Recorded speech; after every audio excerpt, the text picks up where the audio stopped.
Welcome into the show. Dr. Justin Anderson, Metabolic Coaching, metabolic-coaching.net. Check out the website. Cut the Killer Carbs on Facebook as well. Their telephone number directly to the clinic, 448-0322. That's 448-0322.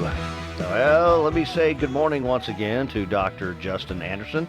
Have a special guest in the studio with us as well, and that's Gloria Moore. Welcome to the program, everybody. Well, how are things going in your world, Doctor? Good to see you once again. Things are fabulous. As soon as you gave out the phone number, that's actually a cell phone I just carry around with me.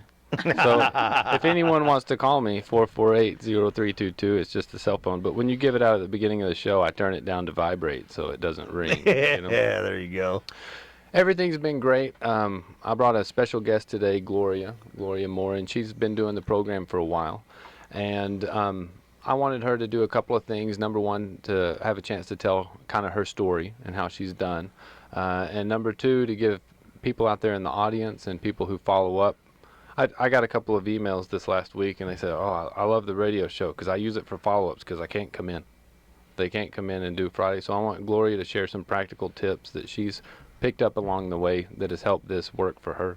Yeah, and by the way, I got an email from somebody out of Austin. I should have looked it up before we started, but really nice guy. And he said, love the radio show, but I watched the video, the one you post online. And I told him, I said, well, and he had shared a funny video about weight loss. And I said, well, be sure and tune in if you want to online. We're in real time from 9 to 10 on Tuesdays. But a lot of people go back and watch it later in an alternative time. That's fine. But anyway, no, it's great to have Gloria here on the show. And any way you want to communicate with us, you can today on the program for sure. 745-5800. You can text in as well, 806-745-5800. But welcome to the show. Glad to see you. Well, thank you. And you know my little brother. I do know your little brother. But he's not really little. He's right. Bigger than me. Right. Way bigger. That's right. And he needs this program, actually. Absolutely.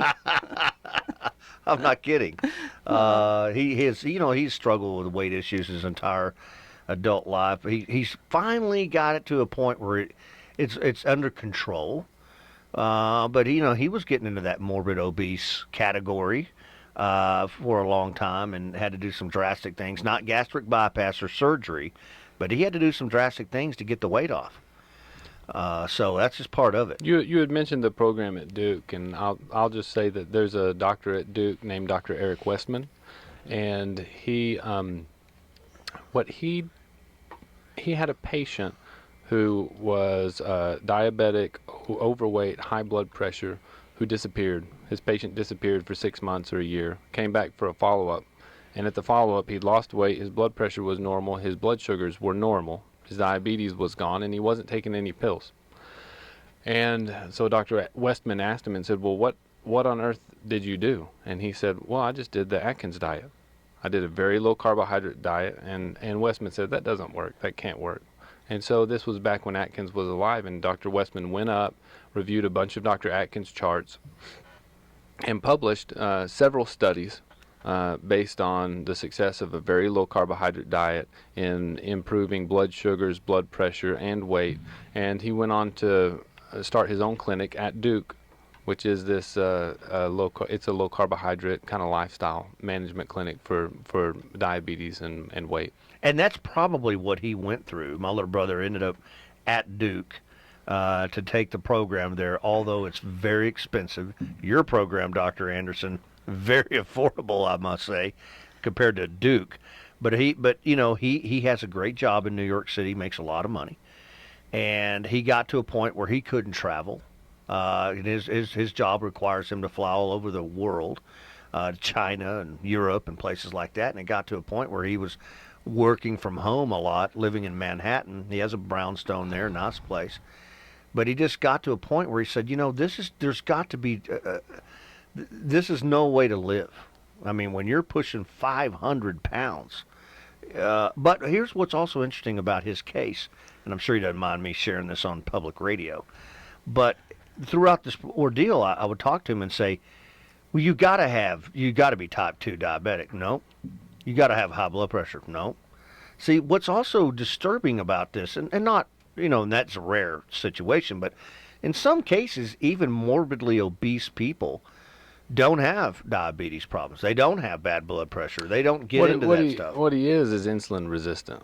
And Okay. insulin resistance in some people manifests as overweight. In some people it manifests as diabetes, and in other it manifests as blood pressure, high blood pressure. And in some it manifests as all three. And so he, your brother, he found the point to where he was ready to do something different and give it a change. And so I guess that is a good question for Gloria is, what brought you to the metabolic coaching program to begin with, to where you decided you wanted to try something different than what you'd always tried? Yeah. Okay, I've fought weight issues all my life. I have young grandchildren, and I was desperate to have more energy and be able to keep up with them, to travel with them, play with them, and just enjoy them.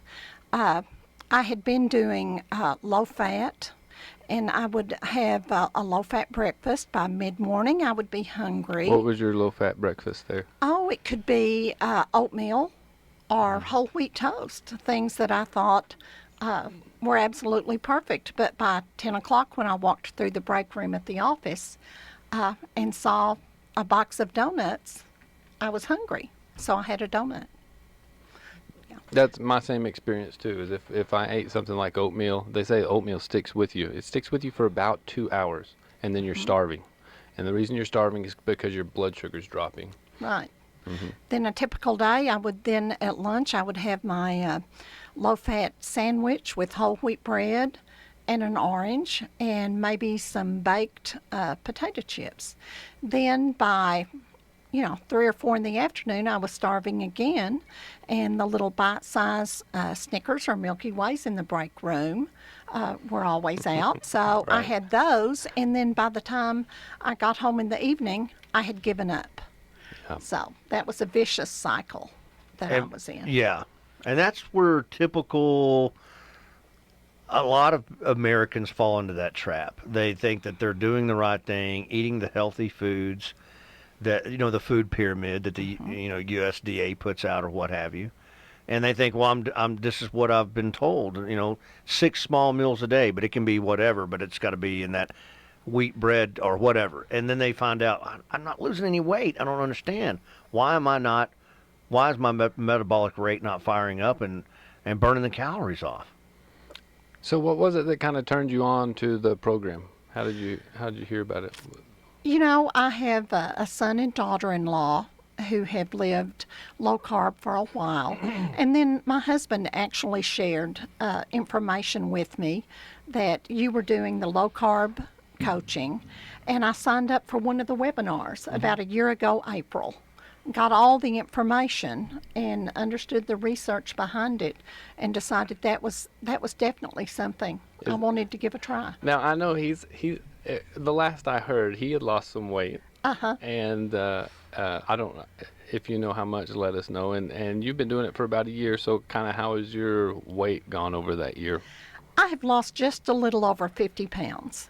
Good. And 50. And that's typical weight loss for not to give away your age, but kind of post-menopausal female. Absolutely. You can lose usually you lose 1 or 2 pounds a week. So if you're kind of tracking at 1 pound a week, 50 weeks, 50 pounds, you're right on track. Is that right, doctor? I mean, that's where it is. Mm-hmm. And it's different for men. So men can lose 2 to 4 pounds a week. It's hormonal difference, testosterone, all that sort of thing. But that's 1 or 2 pounds a week. So you've just been on track. Does it help with the men's side of things to help spur that on? Do you recommend any kind of testosterone booster or no? I don't. And the reason I don't is that some men, they have, if you measure their free testosterone will be low. But if you measure their body has an enzyme, and the enzyme turns that free testosterone into something else. And so I can't remember the name off the top of my head, but it's dihydrotestosterone. And so they may have high levels of dihydrotestosterone, which is a more powerful form of testosterone, even though their free testosterone is low. So if you feed them more testosterone, and they're still real big, well, the abdominal fat turns that testosterone into a type of estrogen. So there will be these men who are estrogen dominant. They have low testosterone, but if you give them more testosterone, they turn that testosterone into estrogen, which doesn't help them. Yeah. And they may have low free testosterone, but their dihydrotestosterone is actually high. And so I don't get into that with men. I tell them, lose the weight around the middle, and as you lose the weight around the middle, you'll help normalize your testosterone. Good point. Okay. Okay. And the one thing I'd like to kind of point out, it's not 1 pound or 2 pounds every week. You hit points, kind of a plateau that you have to push past. So it isn't a straight decreasing line. The ups and downs, and that's an adjustment. Well, how Gloria, did you deal with those plateaus? I continued to watch the webinars, Dr. Anderson's webinars. I listened to the meditation tapes that he includes with his program. Right. I followed the Facebook page all the time. It really helped that after about, not quite a year, my office staff. I have a great team of people that I work with, and they were asking me, they were noticing that I was losing weight, that I was moving faster, and we were talking about it. They were kind of watching the fact that I was eating more fat in my diet, and inquiring about it. So Dr. Anderson came to my home and did a seminar for about, I think we had 10 or 12 people, and that helped a great deal to have. We almost had our own group at the office, and that was really empowering.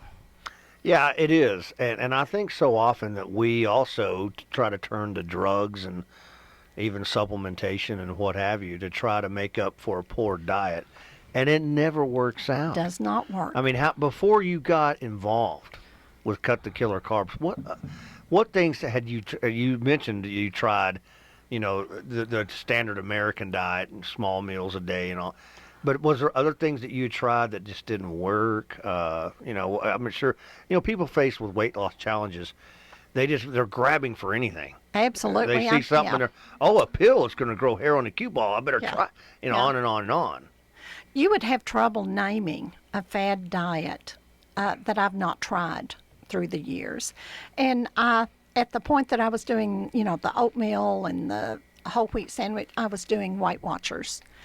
And I could lose on Weight Watchers. Weight Watchers was a good program.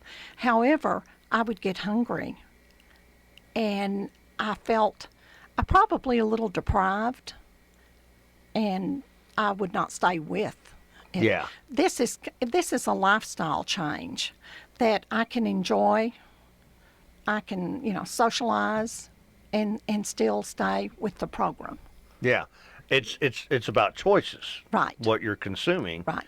As opposed to meal plans and prepared meals or pills and potions. Exactly. That we see so often. And by the way, a lot of these pills and potions come with a lot of like a lot of them I can't even take. I'm really sensitive to any kind of like caffeine, even though I have 1 cup of coffee a morning. That 1 cup of coffee will really set me to the moon. And so I'm really, my body chemistry, and everybody's body chemistry is different. But a lot of these weight loss things come with ephedra or something that can really make you feel bad. With some of the ingredients, and you have to be careful with that. That's one of the nice things about eating this way is that you feel better now. Like, you feel better, you have more energy now. I guess you probably have more energy to run around with your grandkids. Absolutely. And you happen to be losing weight at the same time. And the reason that you feel better now and you lose weight, your weight is starting to normalize, your blood sugar starts to normalize, those sort of things. It happens because your body's designed to eat this way. Your body doesn't, the average American eats 150 pounds of sugar and 150 pounds of flour every year. and your body doesn't know what to do with that much sugar and refined carbohydrates. And that's it's that simple. Did you, Gloria, ever experience what some call the keto headaches, things like that? I mean, as you transitioned from, your old diet into this new lifestyle diet, did you ever have any kind of headaches or anything like that initially as you transitioned into it? I know that some people do.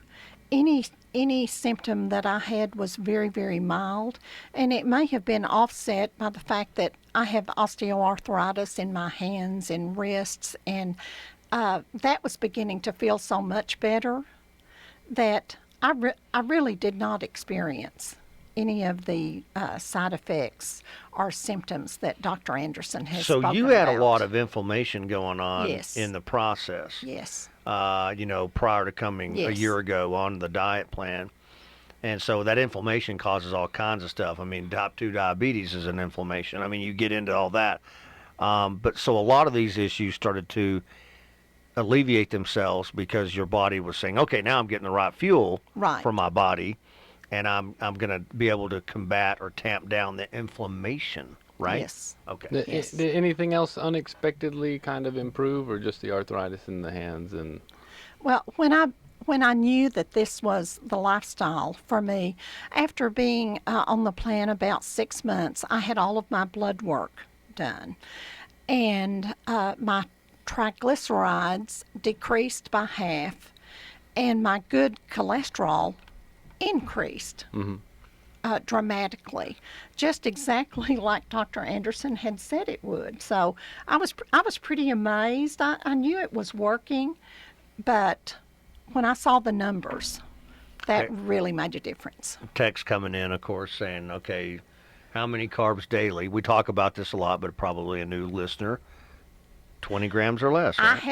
I have to stay 20 grams or less to lose weight. And people out there go, wow, because 20 grams of carbs or less, pretty rough, you would think, but is it really that rough?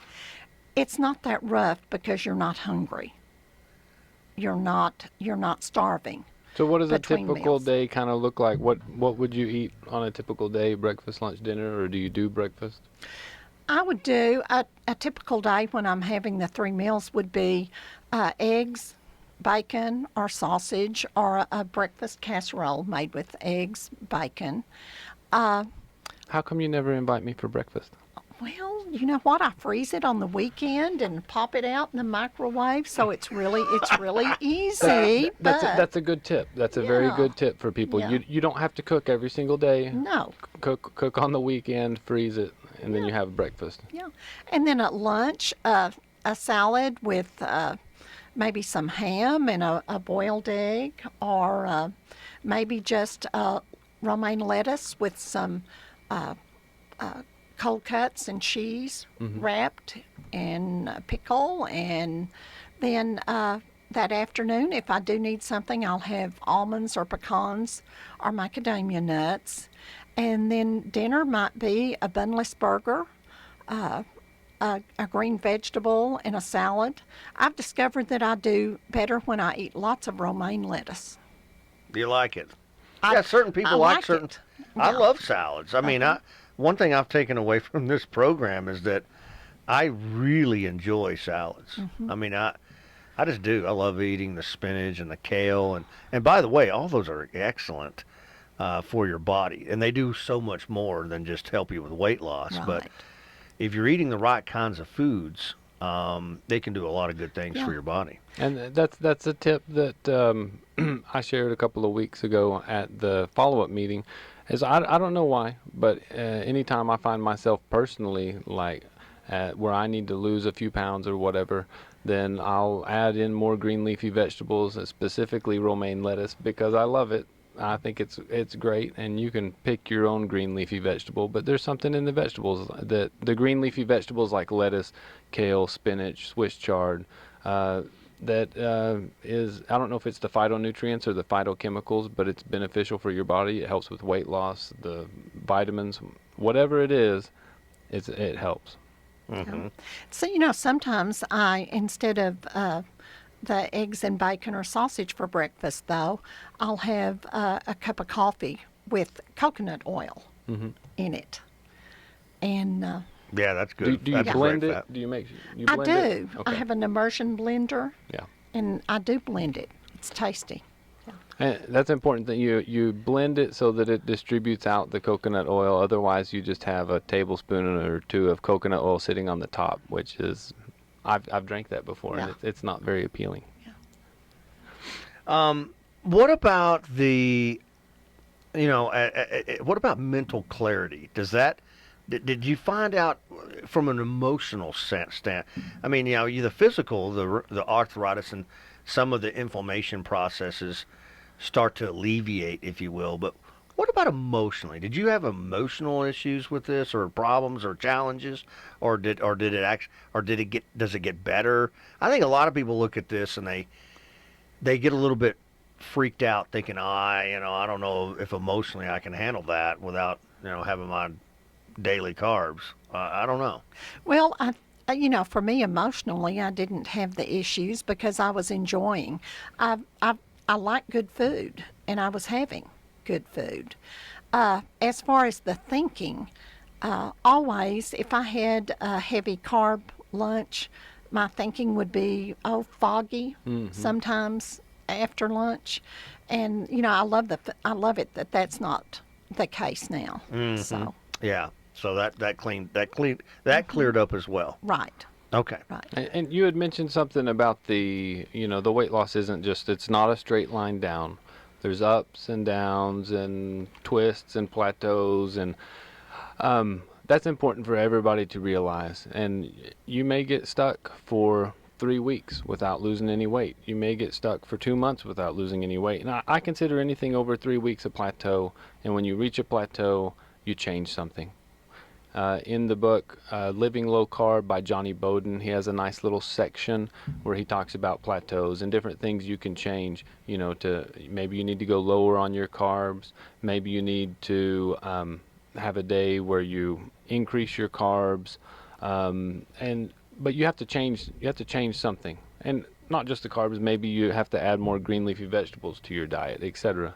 So if you get stuck, it doesn't mean you abandon the diet, because you're feeling better, your arthritis is better, you've lost weight, your blood sugars, those sort of things are better. You don't abandon the diet, but you change something, you make a little adjustment and see if it works for you.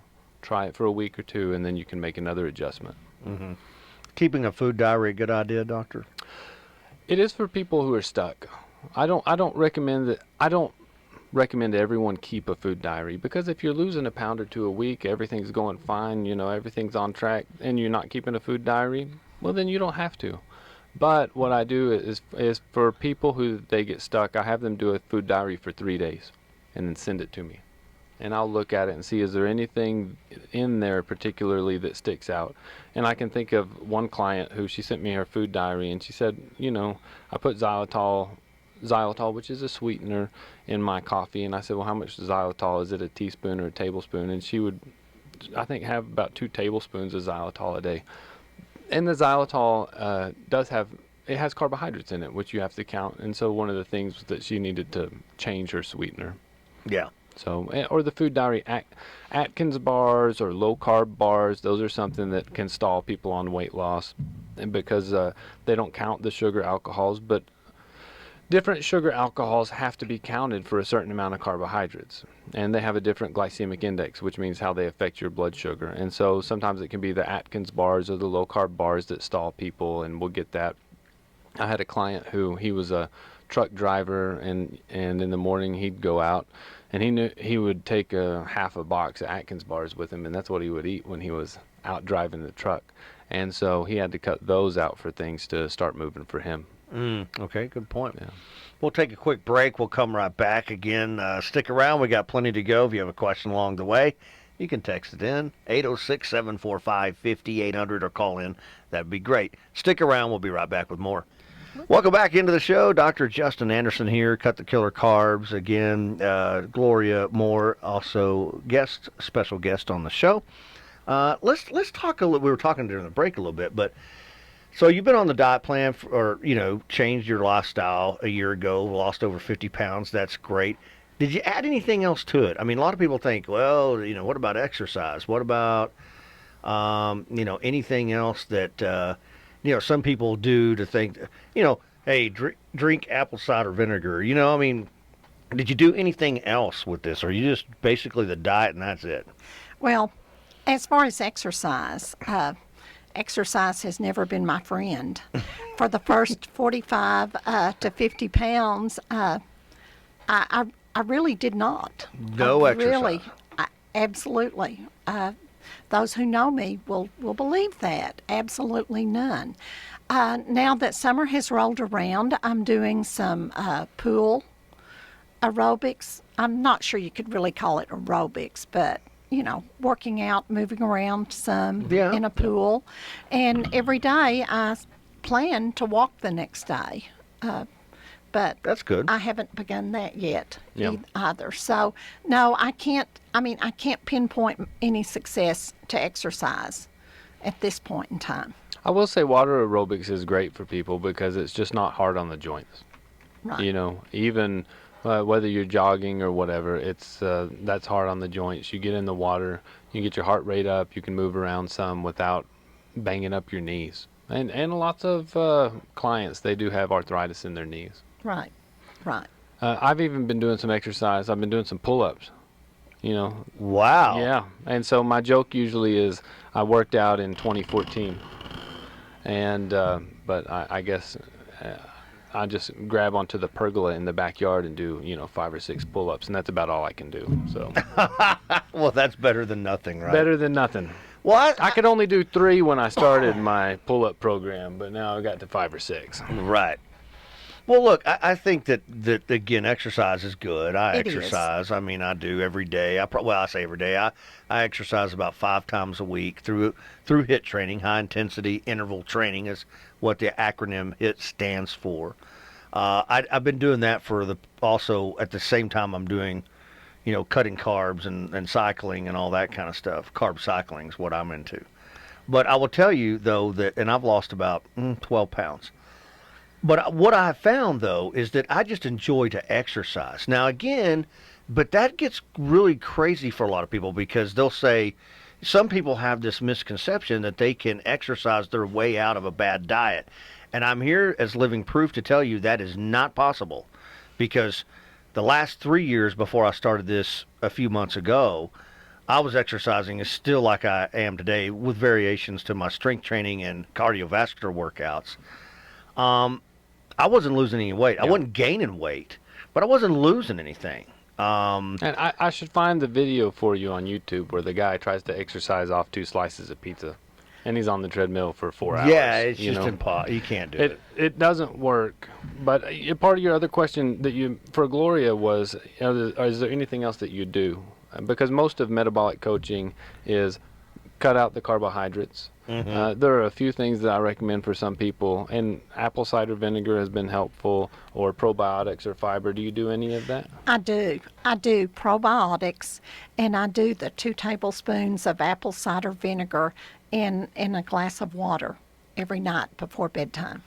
Okay, Me at too. night. At night, and you do as well. Yeah. I'm going to try that. I'm going to add that to my repertoire. But you got to cut the carbs out. Oh, yeah. Come on. Yeah. Just when you're at Taco Villa, just order 2 meat burritos, no tortilla. They'll send it out in a cup. Yeah, right. No tortilla for me. No tortilla. I love tortillas. I do. I do too. But you know what? At work, some of us order. We have some great Mexican food places in Slayton, and we will order nachos without the chips. Oh, that's a great idea. So they are accustomed to serving us fajita nachos without the chips. That's cool. It's great. Well, it's like the whole idea of eating a hamburger without the bun, too. I mean, you can do it. Right. You just have to be creative, right? That's but right. you're not. But you don't feel like that you're sacrificing by doing it that way. Exactly. Right. Exactly. When I was doing low fat, really low fat and low calorie, I was sacrificing. Any other good tips like that? Tips for people who kind of follow up by the by radio? Things that you order out or things that you make at home? Well, the real standbys I mentioned earlier is a bunless burger, but you can add queso to that bunless burger. You can have a jalapeno popper wrapped in bacon that is not fried. That's tasty. Fajitas when you're eating Mexican food. And some restaurants will actually bring you the romaine lettuce for your fajitas now. For your wrap part. For the wrap. I didn't think about that either. Like where have you done that? Abuelos. Abuelos. Abuelos. Yeah, wonderful. And Caprock does a good queso bacon cheeseburger. Yes, they bunless. do. I found things at Orlando's that I can eat. So What do you eat at Orlando's? there is a chicken with the marinara sauce. You can have a salad with blue cheese dressing. The chicken with the marinara sauce, it's not breaded, and some veggies, and it's a really nice meal. Yeah, we haven't made it to the pasta places recently, so that's a good tip. Yeah, but they at Orlando's they have that the big, I don't know what, the antipasta salad.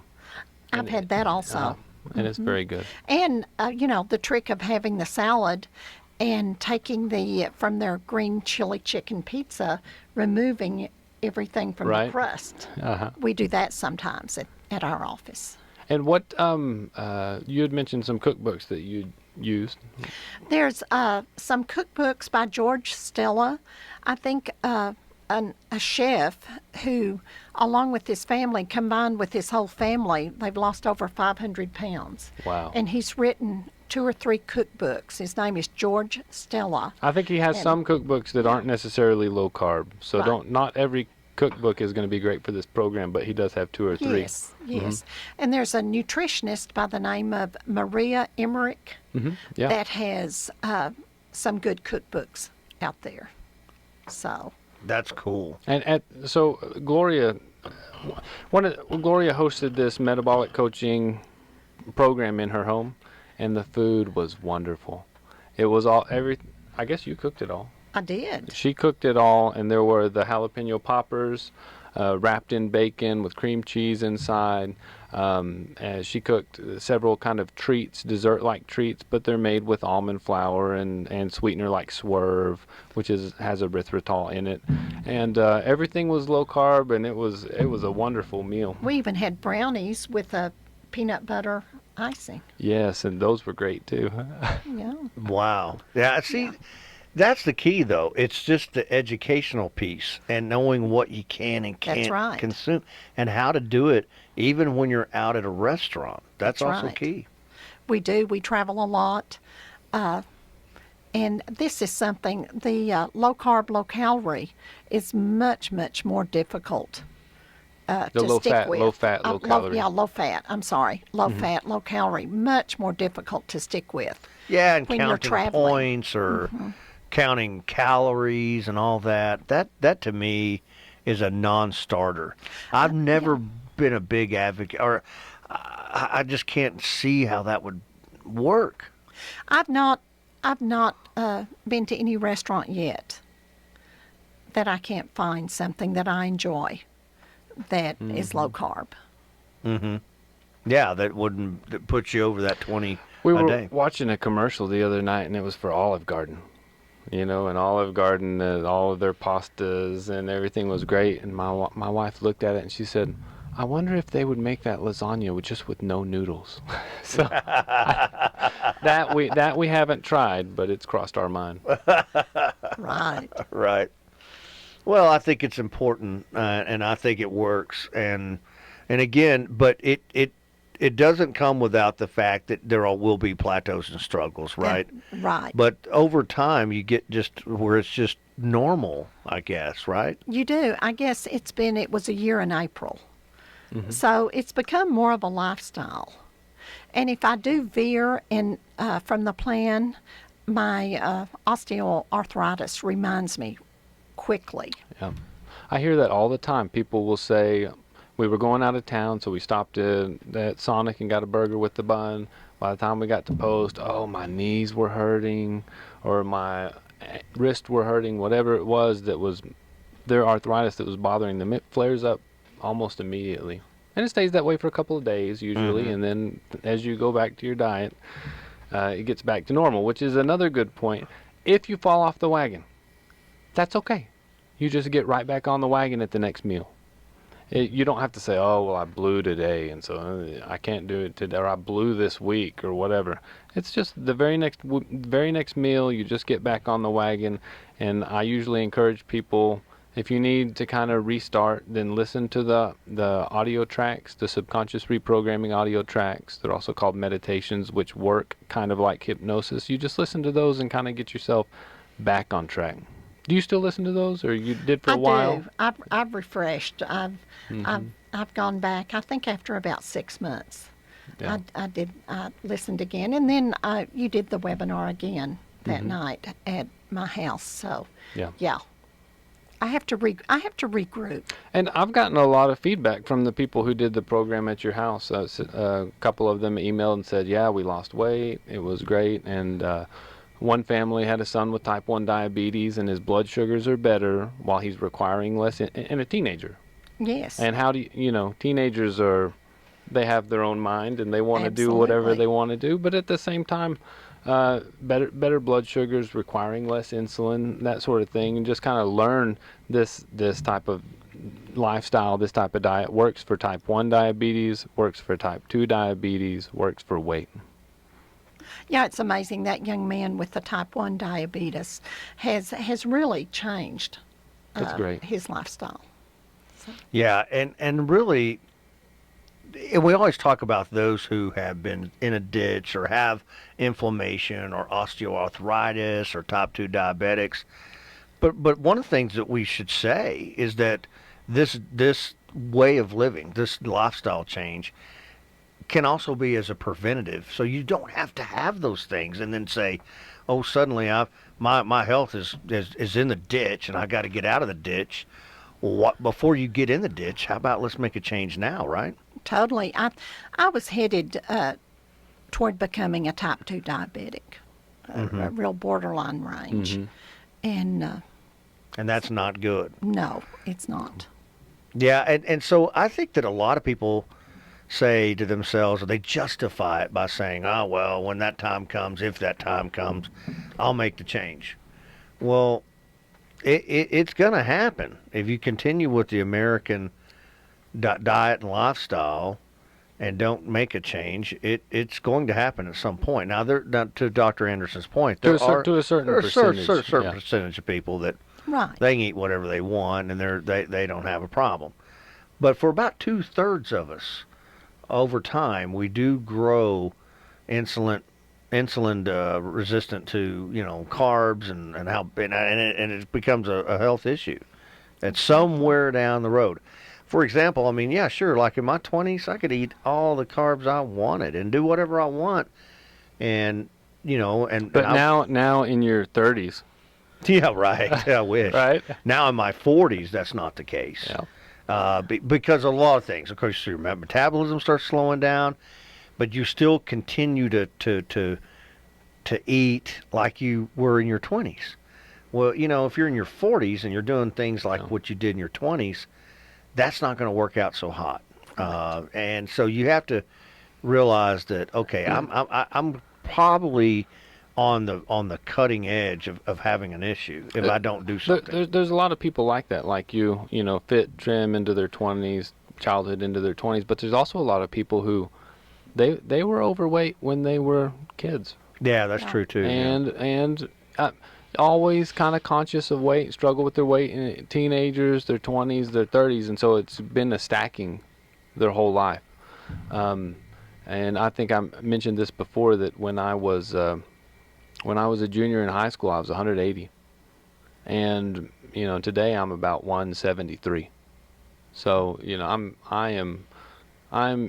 in better shape and slimmer than I was when I was in high school. And I was never a fat kid, but I was never a skinny kid. You know what I mean? Growing up. What was your max weight? What did you get up to?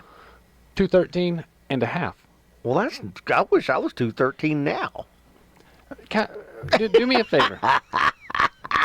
Count down from 10 to 1 with me, Wade. 10, 9, 8, and 7, then say, 6. I will join the program. I will join the program. Yeah. I don't want to do the whole thing on the air though, because people are driving. You know. They might run off the road. You had mentioned something before we came in. You had mentioned about alcohol, changing alcohol. That one of your favorite drinks was a margarita. But That's right. A margarita has over 1,000 calories in it. Most of it's sugar. And so what are different kinds of choices rather than a margarita? Oh, well, you can have some red wine, but vodka with a sugar-free drink added to it, you know, every now and then. So I've found ways. Is the sugar-free syrup, is that something you have at home or something that they have at the bar? At the bar. At the bar, okay. Yeah. But no hops and barley, right? You know what? Bread in I a stay can. away. I That's right, stay liquid away. bread. I stay away from that. You know. Yeah. See, and I like my beer. That's another thing that gets me. I tell you that via Dr. Edison that went round and round off air one time about it, and he was like, "Hey, you know that beer is that glycemic index, because it'll say on a can of beer, okay, 1 carb." And I'm thinking, well, that's not bad, or 5, maybe it's 4 carbs, but it's what it does. Dr. Turns Burns to sugar. Well, and tell them what you've noticed about your weight if you do have a drink, you know. Throws me off a little. Does it? I do not lose as much, you know, but I enjoy it sometimes. So I've worked it in to my overall plan. They say that your liver, basically your liver detoxifies alcohol. It takes the alcohol, turns it into triglyceride, and while your liver is in the process of detoxifying the alcohol, then it doesn't have as much a chance to burn off your fat, and so you kind of go into a type of fat storage mode when you're drinking alcohol. So you know, a few drinks a week can throw some people off. That could be a plateau for some, right? Right, exactly.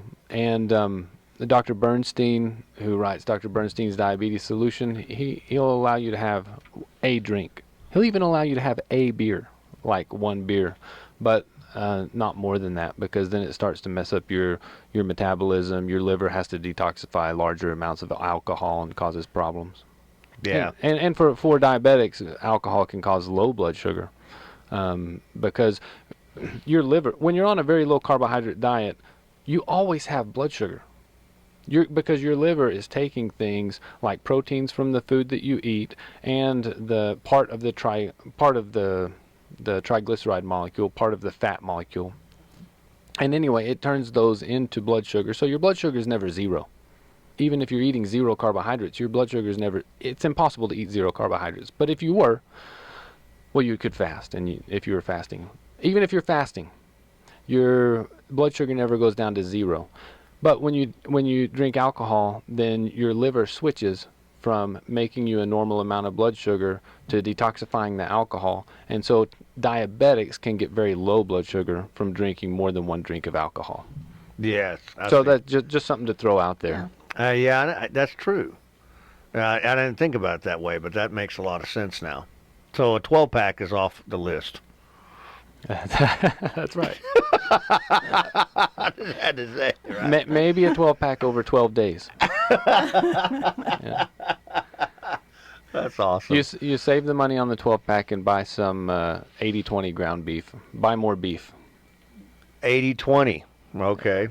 Should you go any lower? Maybe. What? No, I mean you want your ground beef this is a very low carbohydrate diet, and it's low carb, but it's high in fat. And so if you buy ground beef, you want 80-20, which is about the right proportion of fat to protein. You could buy 75-25, and that would be fine too. But sometimes the 75-25 ground beef is kind of a lower quality in a way. If you get brisket, you want to leave the fat on your brisket. If you buy ham, you want ham. We at Costco will buy these hams and they have a big slab of fat on the top. And that's the kind of ham we eat instead of lean ham, instead of extra lean deli meats, that sort of thing. So you want, okay. if you have eggs, you don't just want egg whites. You want the whole egg because you want the fat that's in the yolk. Do you shop anything? Any shopping tips? Well, I always buy the 80-20 hamburger, and boy, is that a change, because I bought the 97.3 Yeah. prior. So Thinking I'll get rid of the fats. and it's absolutely, good. yes. Yeah. So some real adjustments there when that's been your way of thinking. But the science behind this plan, understanding the science behind it, has been really powerful for me. Right, and the reason that works is that carbohydrates insulin's your fat storage hormone, and carbohydrates raise insulin levels a lot. Protein raises insulin levels some, but the fat raises insulin levels very little, so it causes very little fat storage. So you want to buy the meat that has more fat and less protein, essentially. I'm not sure I had ever eaten a ribeye. They're before good. this They're diet. great, aren't And they? now that's my kind. That's wonderful. That's good, isn't it? All the marbling and everything, Yeah. that's all good. Right, right. Fantastic. Well, it's been a pleasure, Gloria, having you out on the show. And any final thoughts you have before we wrap up this morning about any other tips or helpful hints, if you will, before we go? Well, it's been great for me, and being around others who are experiencing success has been a real positive for me. I've started going to the Friday afternoon groups now that I'm semi-retired, and I like that also. Fantastic. Well, good deal. Well, thank you so much for being with us on the show today. You're welcome. And good luck to you in the future. And hopefully you're looking good, and hopefully it continues to work, and it will. And so congratulations on a little over a year now. Yeah, Yeah, thank you. congratulations. Over Thank you. 50-pound weight loss. That's pretty good. Thank you. I have more to go. Absolutely. Dr. Anderson, we appreciate it. We look forward to seeing you back here next week on the show. Again, if you'd like to reach out to us, check us out on the web. Metabolic-coaching.net. That's metabolic-coaching.net. Or call us directly, 448-0322. You can follow us on Facebook as well. Cut the Killer Carbs at Facebook. Dr. Anderson, thanks so much, and we look forward to seeing you back here next week as well. Yeah, thank you, Wade. All right, have a great day. Stick around too. now. Unconfused coming up next, right here on AM 580. Look.